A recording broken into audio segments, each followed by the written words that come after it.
What's up, guys? It's Young Tracy here, and today I'm going to be telling you guys why I believe that Ryan Tannehill is the most underrated quarterback in NFL history, along with the Titans being the most underrated team in NFL history. So, like I've been saying in my previous videos, I've been watching a lot of, ESPN, Fox Sports, stuff like that, and these analysts underrate the Titans so much. It's honestly ridiculous how much they underrate the Titans. They don't put us in their top 10 best teams right now in the league. And they didn't even put Ryan Tannehill. I was watching Colin Cowherd. He didn't put Ryan Tannehill in his top 10 quarterbacks in the AFC. He put Sam Darnold and Baker Mayfield over Ryan Tannehill. He said Cam Newton was the 5th best quarterback in the AFC. I mean, get that through your head. This is insane. This is the man. It's just insane what this guy's thinking. And I mean, this is not just him. It's very common that analysts think this way, and that's just what really bugs me. If you look at Ryan Tannehill's stats over this season in Tennessee, it was some of the greatest stats a quarterback has ever put up. I mean, he led the whole league in QBR. He had a great completion percentage and an outstanding record when he played. I mean, we won pretty much every game. We went 9-3 or something, I believe. And then the Titans also went into the playoffs and beat a very good Ravens team and beat a very good Patriots team. And they held their own against the Chiefs when the Titans defense was playing awful. So I mean, you have to give them props in that situation. But I just find it ridiculous that, I mean, what else do the Titans have to prove? I mean, why is it that, I mean, if any other team makes it to the AFC Championship, they go in the next year and say, yep, they're contenders.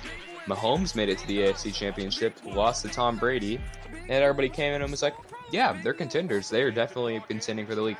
I mean, yeah, I get it, he won MVP and stuff like that, but, I mean, every team that makes it to a championship gets acknowledged as a contender next year, except the Titans. It's ridiculous.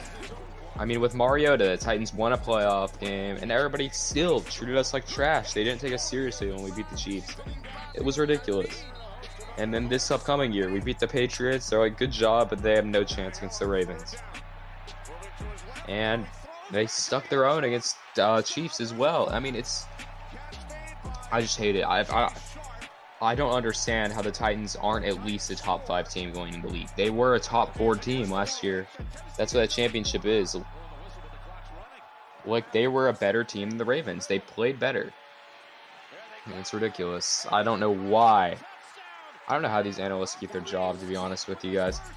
Like, they put no respect on Tannehill's name, too. That's what bothers me. Like, yes, I understand Derrick Henry is very great. Derrick Henry is he's the best running back in the league, and that also bothers me. No one talks about Derrick Henry.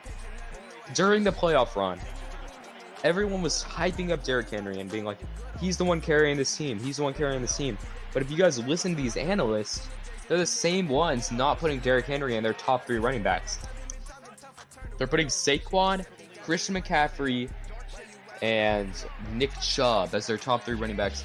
So they're saying those are the top 3, but they're also saying Derrick Henry is carrying a team. So how can you carry a team as a running back and not be a top 3 running back? It's absurd. It really is. It's disrespectful. It's a disgrace that we have to listen to these people talk about sports, because they have no idea what they're talking about.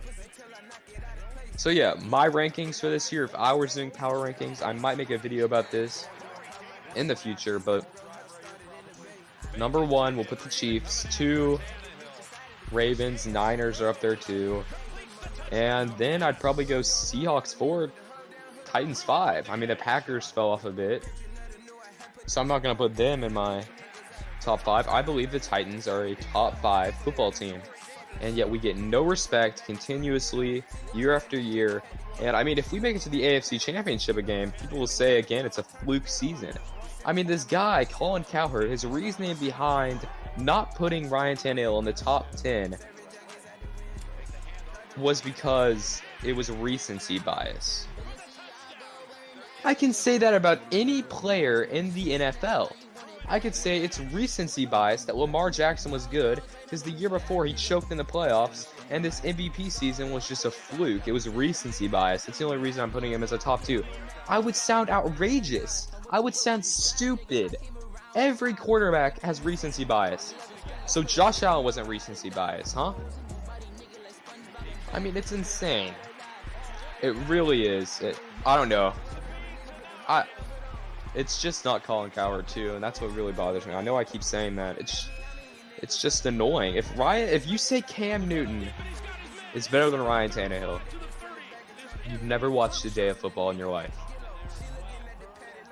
Cam Newton was cut for a reason. Listen, I think Cam Newton's good. I think the Patriots will do well, but I mean, the man was cut for a reason. If he was that good, teams would want to pick him up. But no, the Chargers said no. We think Tyrod Taylor's better. And I mean, that goes to show you. But I feel like these people... Isn't that recency bias, though? Putting Cam Newton in your top 5 AFC championships. I mean, AFC quarterbacks. You haven't seen him play for a year. I mean, he was injured early on. He didn't play all of last year. He was cut. He gets signed, and just because he's big in the news, you put him as a top 5 quarterback in the AFC. That is recency bias. That's the definition of recency bias. I mean, it's ridiculous. All of these analysts need to come talk to me. I know I'm not a genius, but apparently I'm the only one with common knowledge here that the Titans and Ryan Tannehill are a good team. So, leave your answers in the description.